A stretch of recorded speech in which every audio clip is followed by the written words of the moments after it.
கடலூரை அதிர வைத்த 3 பேர் கொலை சம்பவம்.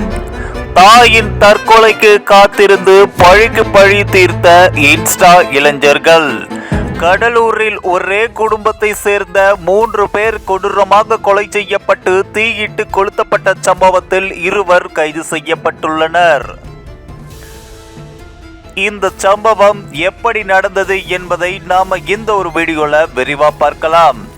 கடலூர் மாவட்டம் காரமணிக்குப்பம் பகுதியை சேர்ந்தவர்தான் சுதன்குமார். கடந்த 14ஆம் தேதி சுதன்குமார் மற்றும் அவரது தாய் கமலேஸ்வரி, மகன் நிஷாந்தன் ஆகிய 3 கொடூரமாக கொலை செய்யப்பட்டு தீ வைத்து எரிக்கப்பட்ட நிலையில் சடலமாக மீட்கப்பட்டனர். இது தொடர்பாக காவல்துறையினர் சுமார் 200க்கும் மேற்பட்டவர்களிடம் விசாரணை மேற்கொண்ட நிலையில் அதே பகுதியை சேர்ந்த சங்கர் ஆனந்த் மற்றும் சாகுல் அமீத் ஆகிய 2 கைது செய்யப்பட்டுள்ளனர். கைது செய்யப்பட்ட 2 அளித்த வாக்குமூலம் பெரும் பரபரப்பையும் ஏற்படுத்தியுள்ளது. சங்கர் ஆனந்த் தந்தையை இழந்த தாயுடன் வசித்து வந்த நிலையில் சங்கரின் தாய்க்கும் உயிரிழந்த சுதன்குமாருக்கும் இடையே தகாத உறவு இருந்து வந்ததாகவும் கூறப்படுகிறது. இந்த விவகாரம் அக்கம் பக்கத்தினருக்கு தெரிய வரவே அவமானம் தாங்க முடியாமல் சங்கரின் தாயார் கடந்த சில தினங்களுக்கு முன்பு ரயில் முன் பாய்ந்து தற்கொலை செய்து கொண்டதாகவும் சொல்லப்படுகிறது. இதனால் சங்கர் சுதன்குமார் மீது கடும் கோபத்தில் இருந்துள்ளார்.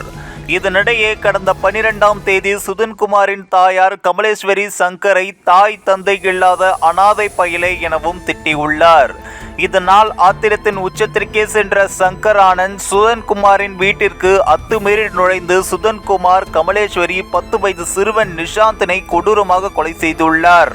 கொலை செய்துவிட்டு எதுவும் நடக்காதது போல் தனது வீட்டிற்கும் வந்துள்ளார். பின்னர் நடந்த சம்பவத்தை தனது நண்பனான சாகுல் அமீதிடம் தெரிவித்துவிட்டு 14ஆம் தேதி 2 இணைந்து மீண்டும் அதே வீட்டிற்குள் நுழைந்து இறந்து கிடந்த 3 உடல்களையும் தீ வைத்து எரித்ததாக வாக்குமூலத்தில் தெரிவித்துள்ளனர். இந்த சம்பவம் கடலூரில் பெரும் அதிர்ச்சியை ஏற்படுத்தியுள்ளது. இந்த ஒரு வீடியோ குறித்து உங்களுடைய கருத்துக்களை நீங்க மறக்காம கமெண்ட்ஸ்ல சொல்லுங்க. நம்ம ஏஷியா நெட் நியூஸ் தமிழையும் தொடர்ந்து ஃபாலோ பண்ணுங்க.